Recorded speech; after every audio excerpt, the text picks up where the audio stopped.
Okay, so hyperbolas. When we first started doing conics, we had circles. And my stylus is not connecting right now, so a second. We had circles, right? And then when we did ellipses, we took this circle and we stretched it in a direction. So maybe it stretched this way. Okay. So I'm going to use my hands for a second. So here's my circle, and then we stretched it and we had an ellipse. Now to get a hyperbola, I'm going to break this ellipse apart and I'm going to flip the sides away from each other. That's a hyperbola. So we got circle, ellipse, hyperbola. Okay. So for anybody watching the video, well, you can't see my hands, but we've got circle, then we've got ellipse, and then like at these two vertices in the ellipse, I'm going to break around that center. I'm going to break apart the ellipse and flip the sides around. And so the center would still be in between them. We would still have like how tall they were.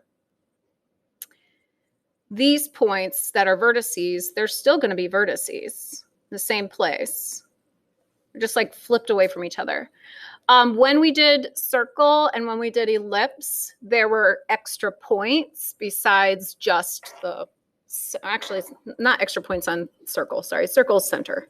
But when we did ellipse, there were extra points. Does anybody remember what those were called? Foci, yeah. We had foci, so, you know, the foci were like maybe here and here. When we flip the sides open, we still have foci, and they're still on the inside of that curve. What were you going to ask? So, do the hyperbolas go on forever? Yes. Oh, okay. Yes. So there's, like, I would say it's similar to parabolas, but they're not parabolas. But in your mind, they kind of have that shape. parabola just felt different. Yeah, like the way that they do go on forever isn't the same as a parabola, Okay. but we'll get there. Okay, so the standard graphing form looks a lot like the ellipse form. It equals 1, so there's a big thing. It equals 1. There's two formulas, though. Can you see how these two formulas are different?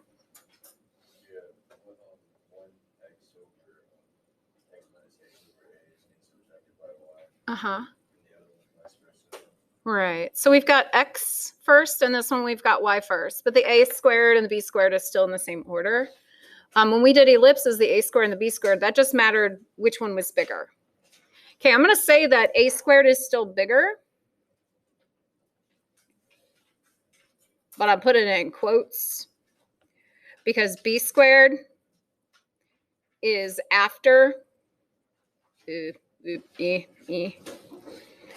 after the subtraction. So it is smaller. Do you understand what I'm saying? Like if it comes after subtraction, a subtraction number is going to be smaller than a positive number. So the number that comes first is always going to be the bigger number. However, the number that comes first could be 9, and the number that comes second could be 64. But because it's coming second, it has that minus attached to it, so I'm thinking about it as being smaller. So this could be a little confusing because people are going to look at 9 and 64 and say 64 is bigger. So we just think about whatever comes first is the bigger one, no matter what. Whatever comes first is the major. Okay? A little bit of vocabulary, and it's not used a lot, and then it comes up in a worksheet and everybody forgets what it is. It's written right here if you forget these words. Plus you have this thing called Google. Look it up if you forget. There's something called a transverse axis and something called a conjugate axis. When we did this with ellipses, we had something called a major axis, and we had something called a minor.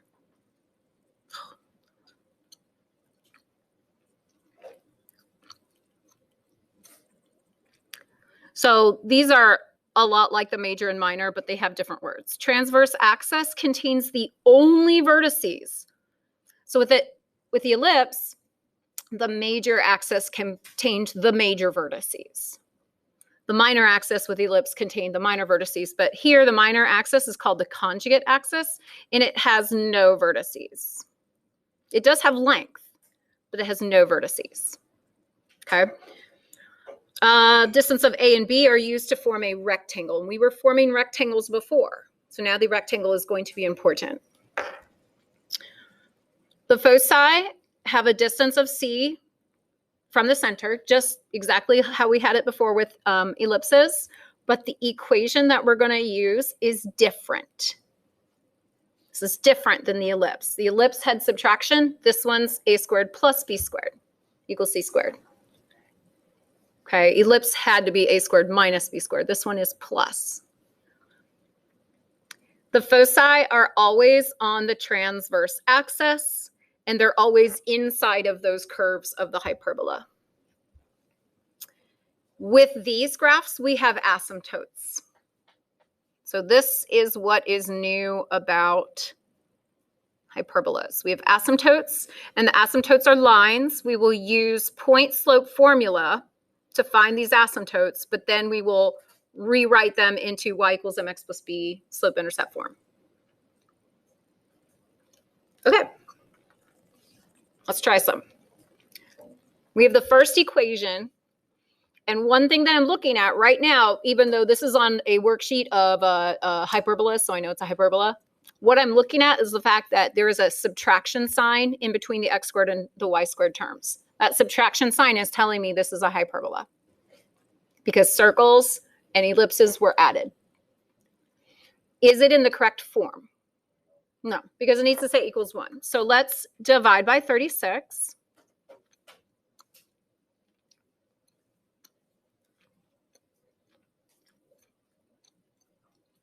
I have a line for the equation.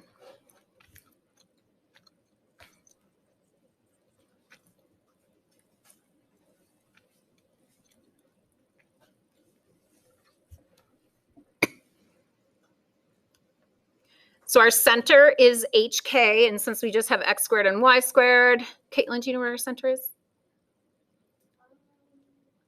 It's been a while, so yeah, you were correct. 0, 0. I'm just like calling, hoping you remember stuff, but if you forget things, it's okay. It's been like over a week. So the vertices, there's only one set of vertices. So the vertices, we will always use the first denominator as our a squared. So we're going to plus minus a, which is a 3. We're going to plus minus 3. How do I know I'm doing it to the x values? It's going to be the same reason we did it to x's before when we did ellipses. How do I know I'm adding and subtracting the 3 to the x's? Say what? Right, because that 9 is under the x's. They're in the same fraction, so that's why I know I'm doing it to the x's. So I will have negative 3, 0, and 3, 0 as my vertices.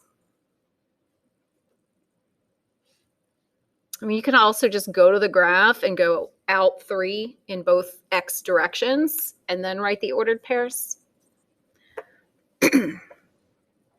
Now, the next thing we do is we have to find the endpoints of the conjugate axis.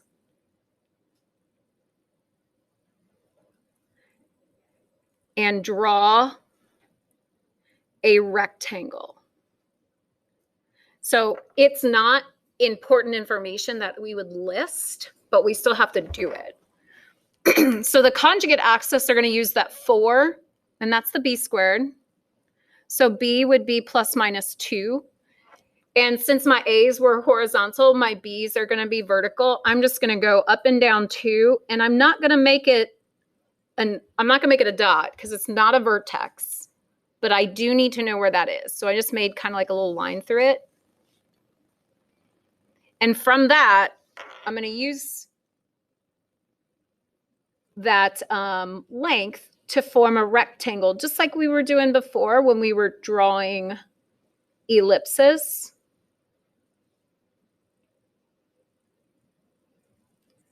So it's going to go to the edge of the conjugate axis. So that's why we need that, so we can make our rectangle.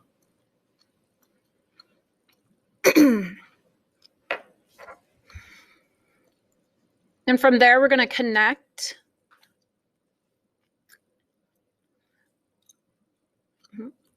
the opposite corners through the center of the rectangle with lines. So I have the line tool. I'm going to use my line tool on here.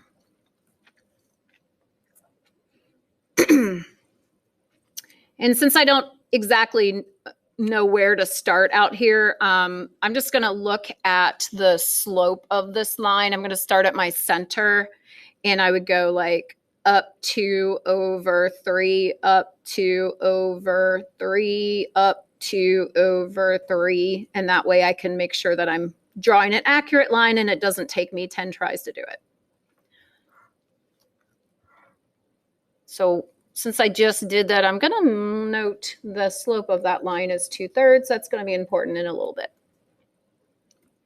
And then I'll do it for the other corners through the center. So that would be down 2 over 3, down 2 over 3, down 2 over 3, down 2 over 3. Oop, that is not my line tool. And now I lost my spot.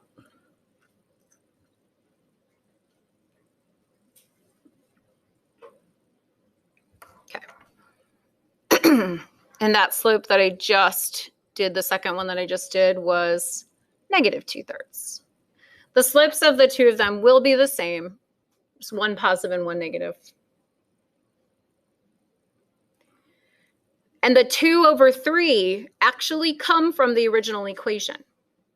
Somebody see where I got the 2 and the 3 from? Besides counting on my graph, the 2 and the 3 come from the original equation. Can anybody see where those came from? Where they come from? They came from B over A. Mm-hmm.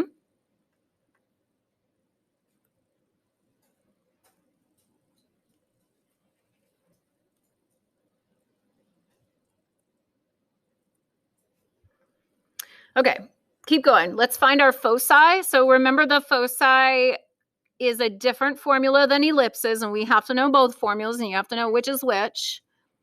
A squared plus B squared equals C squared. And our A squared was 9, our B squared was 4, so our C squared is 13. So C is square root, or plus minus square root 13. We add the C to the same center variable that we added the vertices. So I'm going to be adding it to the x's. So negative square root 13, 0. And positive square root 13, 0.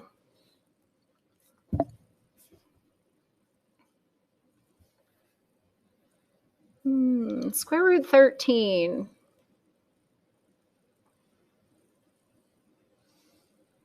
What's that approximation?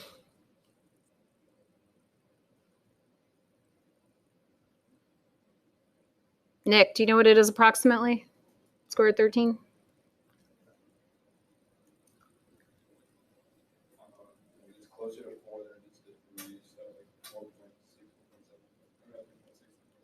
Okay, let's see. 3.6 or 3.7? 3.6. Pretty close on 3.6. Okay. So for that, I'm just going to go out 3.6 from the center and put my little foci points.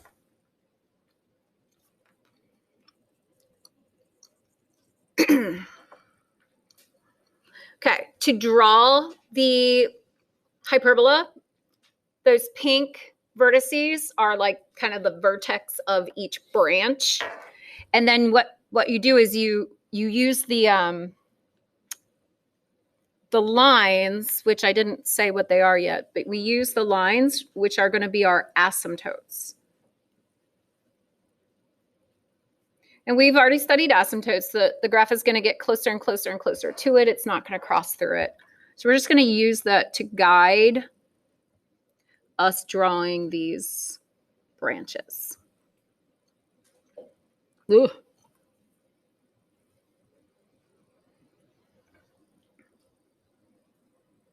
There. So I've got my hyperbola drawn.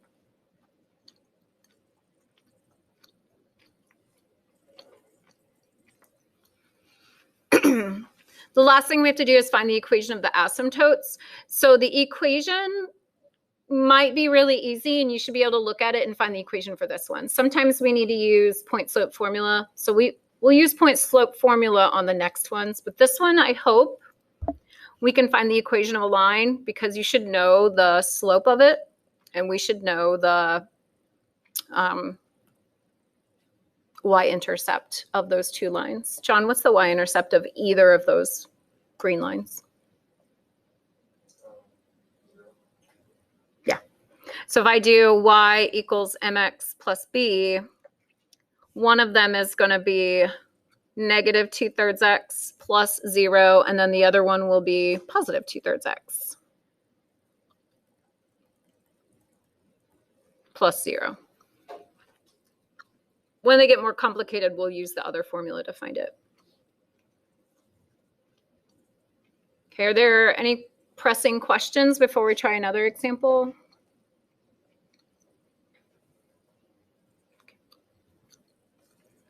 Okay, so I'm going to pause, and I want you to figure out the center, and then we'll go over it together.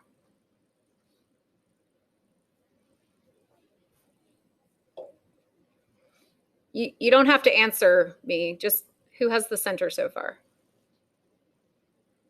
Okay, so not quite half of us yet, so I'll give you another moment. All right, who has the center now? Okay.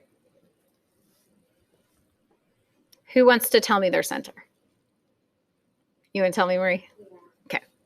-1, -2. -1, 2. Do you guys agree or disagree with her center? I agree. I agree as well. But did anybody get 2, -1? You don't have to admit it. It happens all the time, because we're used to just putting the numbers in order, but where our x and our y's are, we just got to be careful. Whatever's with the x is going to be the x part of the center. Now, if you get the center wrong, guess what happens? Everything else is going to be wrong. So we got to just take our time and make sure we get our center correct. So we've got our center at -1, 2. And now we need to find the vertices. So we will be plus minus what number for the vertices? Who wants to? Ooh, what? 4. Do you guys agree or disagree with the 4? You agree? You what? You said 3? Does anybody think it's 3 instead? Okay, so why is it 3, Sarah? Because it's before the negative. Therefore, it's truly the bigger number. See, I've already got you guys on that. It's the bigger number. It's the one that's not negative. It's literally the first number if you have it in the right order. So the vertices for this one are going to be, or A is going to be plus minus 3. Which part of the center do I add it to? The y values. So our vertices will be -1, -1, and -1, 5.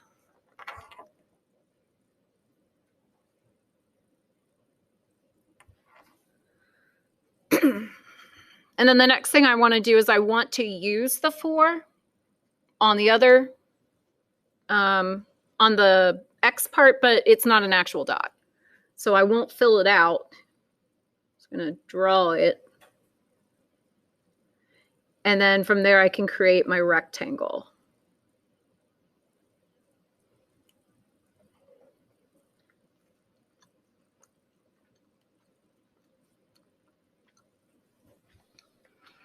Once I have that rectangle drawn,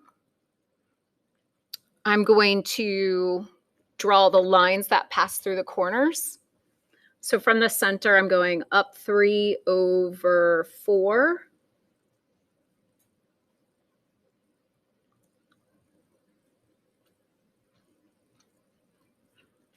And then I can use that for my line.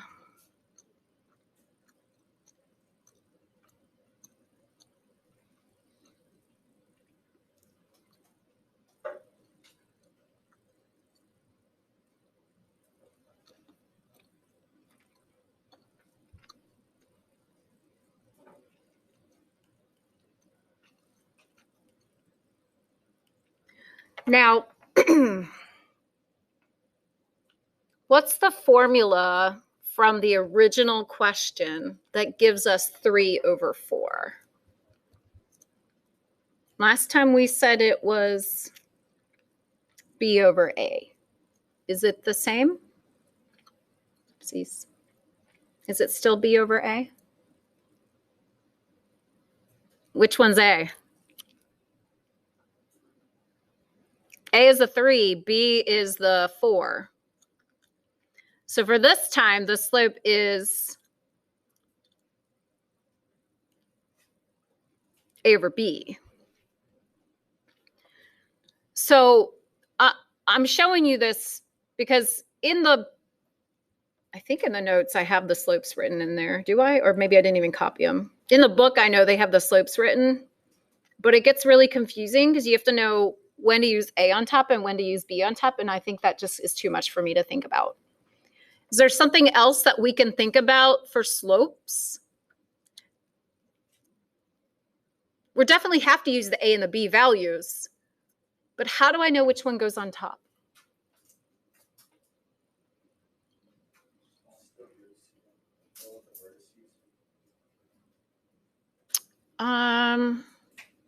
I don't think this one was the one with the vertices, though.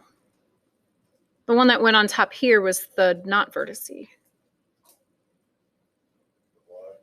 It's the one with the y. Because remember, slope is rise over run. It's always the y over the x. So really what you're looking at when you do the slope is the y values. It could be A or B. You're looking at the y values over the x values, always. So I think this is confusing. I'd rather look at the y values over the x values. So whatever y is, if it's A or B, it doesn't matter. Look at the y's over the x's. Then it's going to work every time. I took some time on that because you might have questions like, here's the asymptotes. Find the equation of the hyperbola, which we haven't done that yet, but where you have to go backwards. And then it's really important to know which one's y and which one's x. Okay, let me finish this one. Foci. Do a squared plus b squared equals c squared. So a squared is 9 plus 16, which is 25. So c is 5 plus minus 5. And we're going to add that to either the x's or the y's. Which one? Y. To the y's, correct.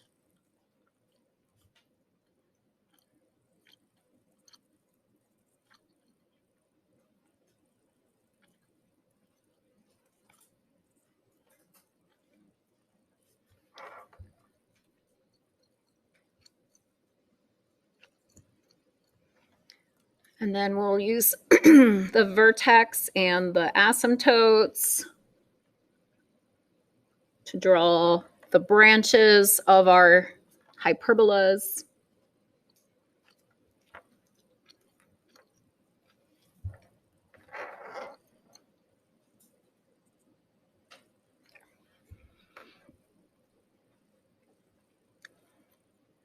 Now the slope, we already know the slopes for the two asymptotes, but the y-intercepts look like they are not at nice numbers. So we are going to use point slope formula to find the asymptotes. So it is on the front page. I'm going to rewrite it here. Y minus y1 equals m times x minus x1. Both of these are going to be exactly the same. We're going to use the center point, and we're going to use the slope. I'm having trouble writing clearly today.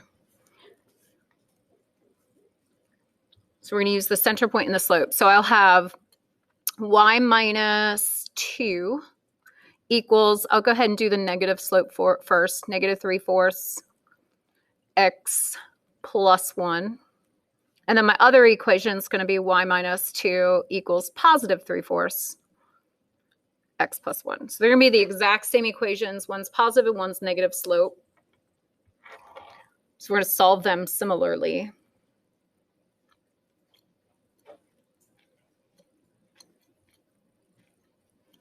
So if I add 2 to both sides, that's the same thing as adding 8/4. I'm going to do the same thing over here, only it'll be positive 3/4 plus 3/4.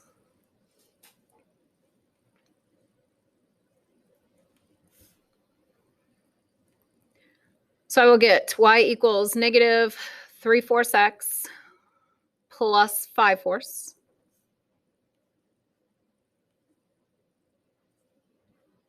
And y equals 3/4 x plus 11/4.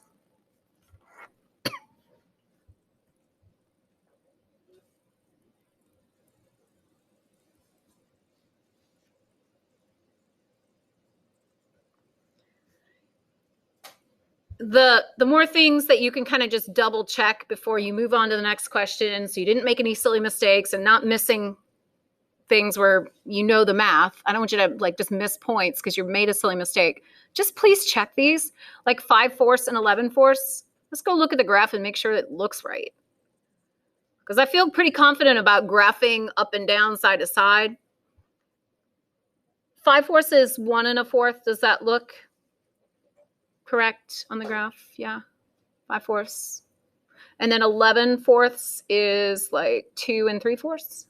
3/4. So that looks about right. It's a simple thing you can do is just check to make sure that you did your math right. Let's do one more and then we'll take a brain break. Okay. What do we got to do first on this? Put it in standard form. How? We're gonna subtract 111, and you're going to start factoring that up. Okay, you're saying everything right. I just want a title. What's it called? Who remembers what it's called before spring break? We're gonna complete the square. Yeah. My thing is not working. There we go. We're gonna complete the square. So we're gonna add that 111 to the other side.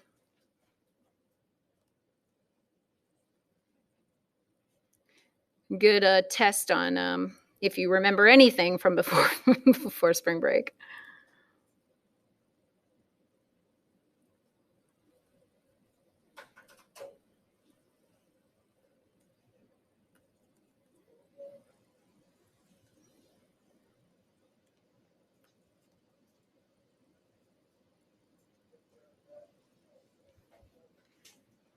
Okay, and then from there, can I go ahead and start completing the square? Anthony?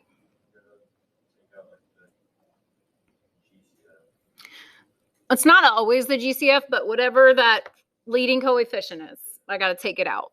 So I got to take out the 25 for this one. And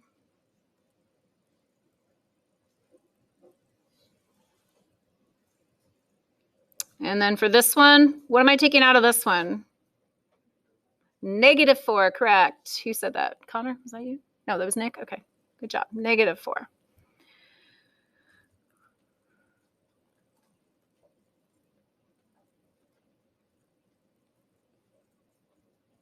And so because we had to factor something out, when I do complete my square by doing -2 divided by 2 squared, so -1 squared, so 1. When I do complete the square, that is not what goes in the box.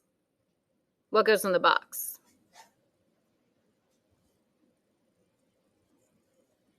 I'm putting 1 in the fluffy cloud, but what goes in the box, Marie? 25 times 1, right? So I just have to go backwards. I have to put 1 times 25. So 25 is what goes in the box on both sides. Okay, we'll do the same thing. We're going to take out -4.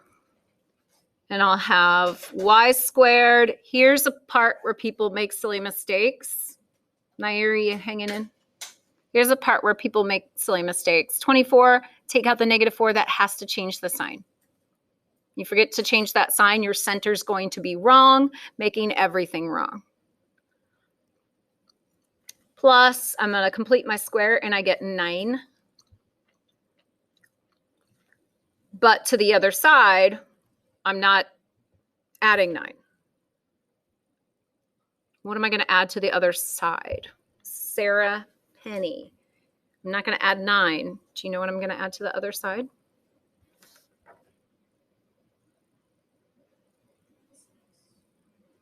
A little bit louder, hon. You're very close. Say it again.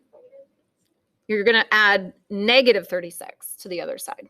So that's kind of different than what we've done before. We've never added a negative before. So on this side, what do you get? 100? You get 100? You get 100, right? Am I right? Okay, thank you. All right, so I get 25. I'm going to factor x minus 1 squared minus 4 times y minus 3 squared equals 100. Divide everything by 100.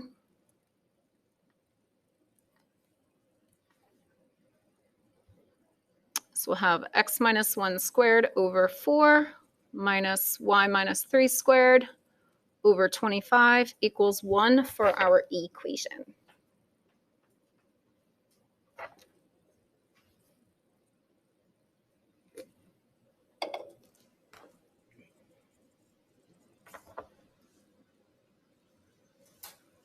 Okay, I'm going to stop talking. I want you to start filling these out on your own and see if you can fill out the rest of the information by yourself. So off the video, I filled in a lot of this information, and I still need to do my asymptotes. So using the y minus y1 equals m times x minus x1 formula. It's from like years ago.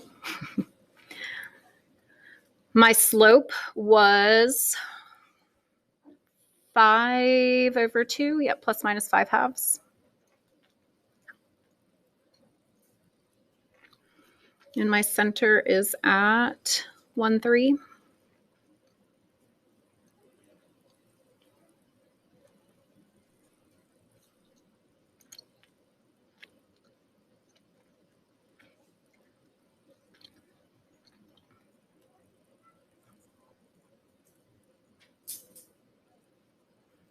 And then somebody who's sitting in pre-calc right now should be able to add fractions without needing a calculator.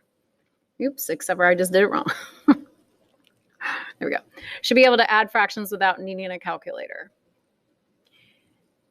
If I give you a quiz and I say no calculator, you need to be able to do it without a calculator. So please practice. If I give you a quiz and it is a calculator, then yay, even easier.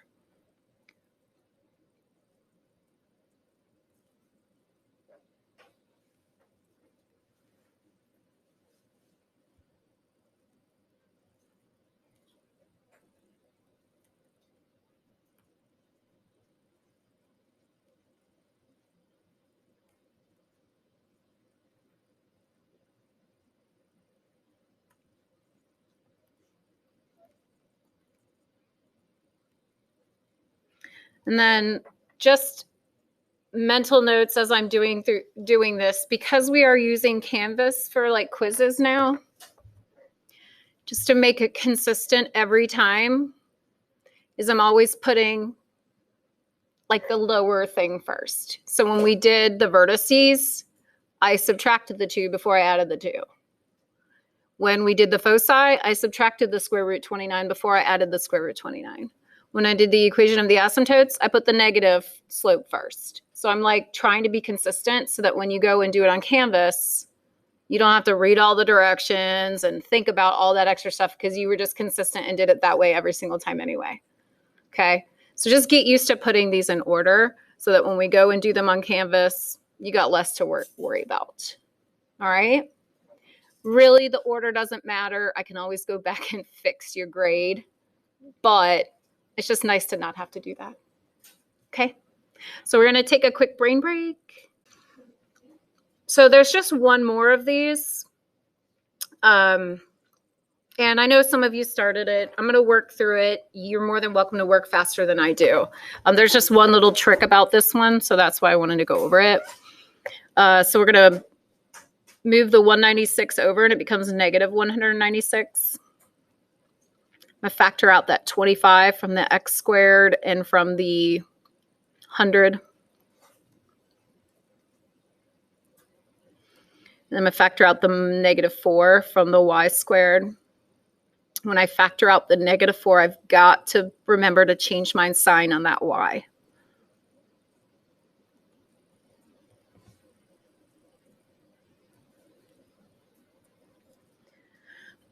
So in the first fluffy cloud, I'm putting a 4, but that means I actually put 100 on the other side.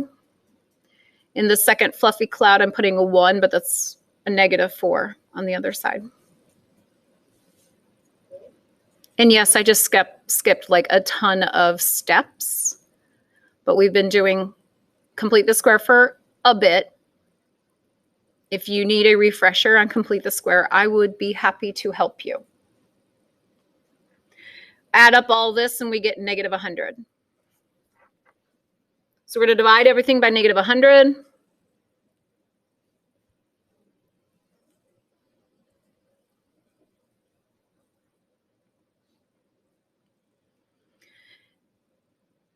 And I get x minus 2 squared over -4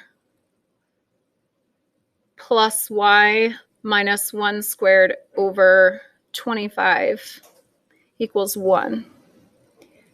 So if I ask you to write the equation, this is not the equation you would write. Anybody want to tell me why? Marie. Because there's a negative in one of the bottoms, you're going to have to like split it so that you have y minus 1 squared over 25 first, and then you'll have it minus y, x minus 2 squared over 4. Right. So that subtraction sign, we want it in the middle. So, I mean, honestly, if you can do the whole problem and not flipping it around, that's fantastic.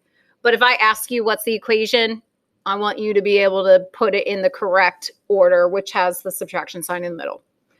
So from here, we can find that our center is at, Belle, where's our center? Sorry. 2, 1. Vertices, what number am I using for A? Caleb, what number am I going to use for A? Plus minus what number? 5. And what will I add that to, Caleb? The y values. Okay. So I'm going to subtract 5 first and get 2 -4, and then I'm going to add 5 second so that I get 2 6.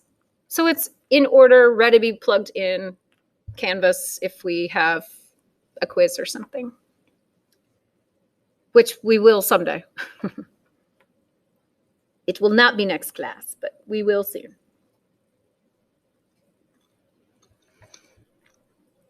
And then I will use plus minus 2 for my B value. And for that value, I'm just helping make that rectangle. I want to see the rectangle.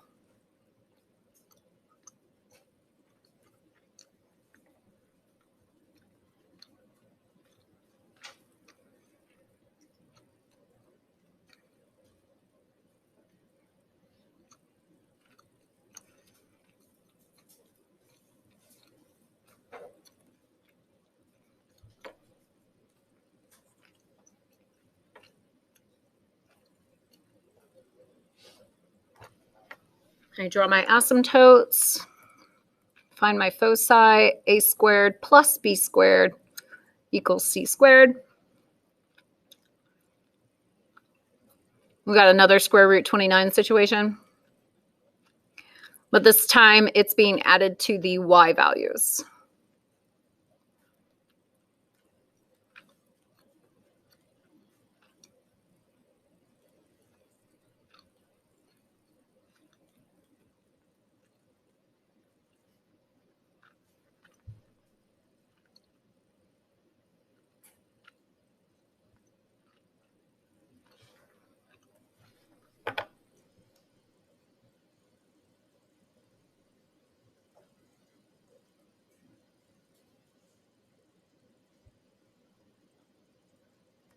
Make sure when you draw your hyperbolas, they are connecting to the vertices, not the foci by accident.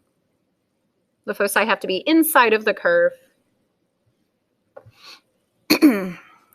Yes, Chris? I don't understand what the point of the foci is. So the point of the foci would be how we could create,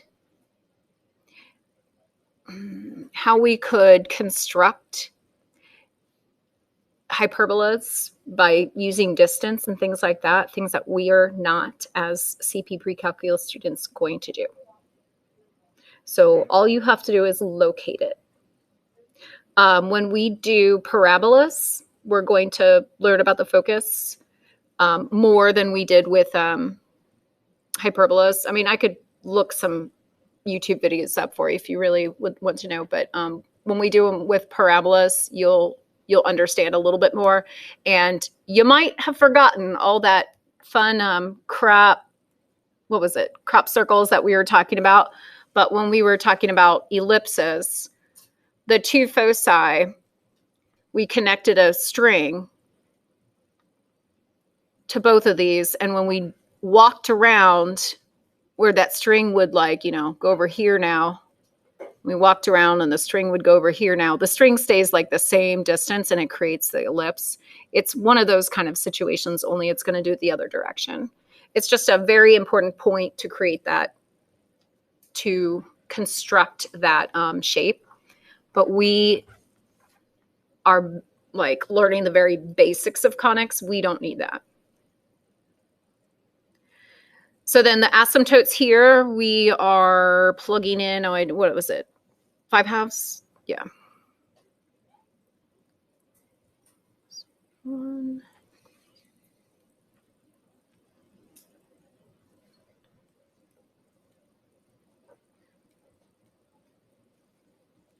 And so I'm purposely doing the negative slope first, then the positive slope, so they're already ready in order.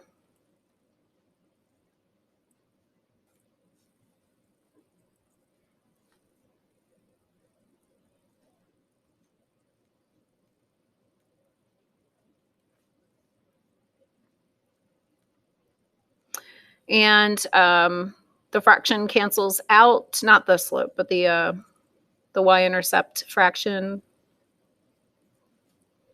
So this one should be pretty easy to check that it's passing through at 6 and passing through at, wait, that's not both 6. This one's a subtraction. Is there, you're going to tell me? See, I can find my mistakes sometimes. Sometimes. So that one would be at -4. And me just going back and checking, I mean, I got there before I checked it, but, you know, I would have caught my silly mistake when I went back and checked it. So that is finding all the important information and graphing hyperbolas. So when you guys go to add in hyperbolas to your project, you now know the standard form that it needs to be in for your project.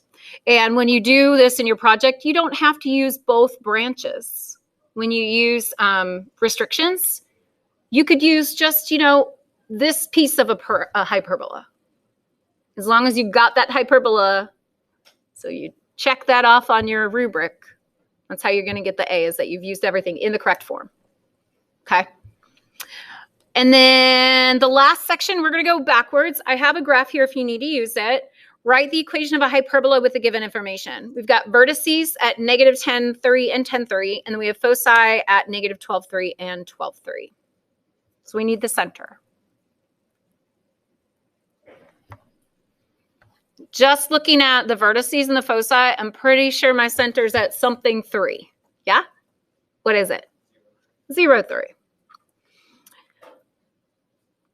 Now, here's where the visual part helps some of us. If I graphed -10,3 and 10,3 and, you know, like 12,3 and -12,3, I know that my branches are going to go this way. So what variable is going to be coming first? What variable is the main one? The x's. So in our equation, x squared over, pretty sure I can find a right now also.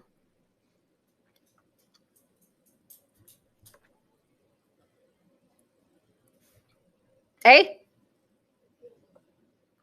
A? I can barely hear it. A is 10. So A squared would be 100 minus, we'll have y minus 3 squared over something equals 1. So I don't know the B, but I can find the C. So C is going to go from our foci to the center, and C is 12.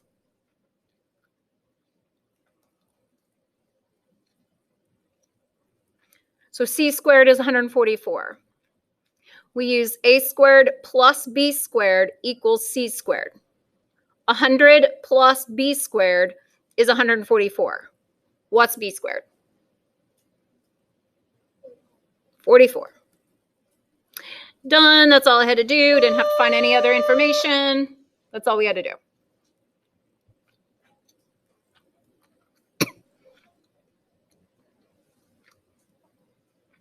As you guys are doing this, if you want to check your work, you're not going to want to try to check it on a graphing calculator. Because in order to graph these on a graphing calculator, I got to make it say y equals. You can. It's kind of a pain. But if you graph it on Desmos, you don't have to solve for anything. You can just graph this on Desmos to check it. If you graph it on Desmos and the vertices are here and the foci are here, then you have the right equation. All right, next one. Oh, that's just like the first one. You try it. You try this one.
I started filling out some information.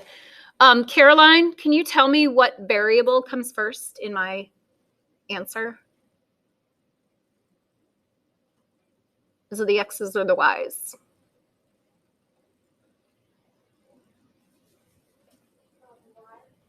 And how did you get that?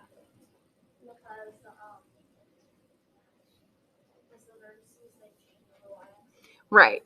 And you could get that by looking at the ordered pairs and noticing that the y's are what's changing, or you could plot it, because I feel like it takes me less time to plot it and figure it out to look at, to notice that they're up and down. So we're going to start with y squared, and that goes over the a squared, which is 16, minus, then I've got my x minus 8 squared over, and I've already found my b squared, 20 equals 1.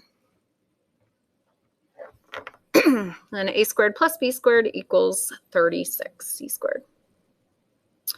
Okay, and then the last example of these, the center is at negative 3, 2.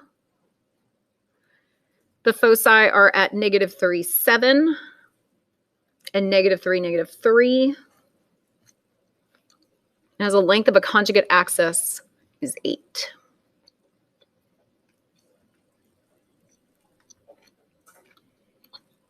So by telling you guys the foci, that's telling me 2 pieces of information. When you know the foci, that's 2 pieces of information. Does anybody know one of those pieces of information that we can get from the foci equals these 2 points? What's something that we can figure out by knowing where the foci are? if X or Y comes first. So what is it? Y comes first. What else can we figure out by seeing these foci or by being given these foci in the center? Something else that we can figure out.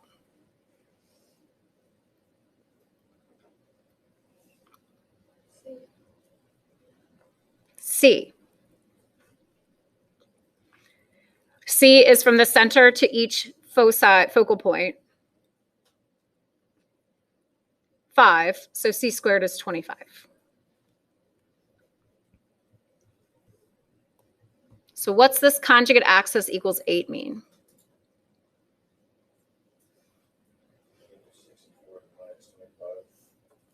Say it again. What does the conjugate axis equals 8 mean? You're on the, I mean, you do need to use it to subtract with 25, but what does that mean? Like, I'm going to draw it for a second. It's the minor one. It's the one that doesn't actually have points on it. So when I go and draw it, am I going to draw it horizontally or vertically? I'm going to draw it horizontally. So here's the question that, like, Brandon, this is why I, like, paused you for a second. If the conjugate axis is 8, how far out am I going to go in each direction? I'm only going to go 4 out. The whole thing. Yep. That wasn't 4. There's 4. So that's why I kind of stopped you at the 64 right there. The two numbers together, a squared plus b squared, are going to equal c squared 25. So I wouldn't be taking away 64 because that would be a negative number. So when I look here, I've got my b value. B value is what, Chris? That would be 64. No. B is from here to here. That's 4. 4. What'd you say, 64? I don't Okay, so b squared is what? 16. Okay, so then we do a squared plus b squared equals c squared.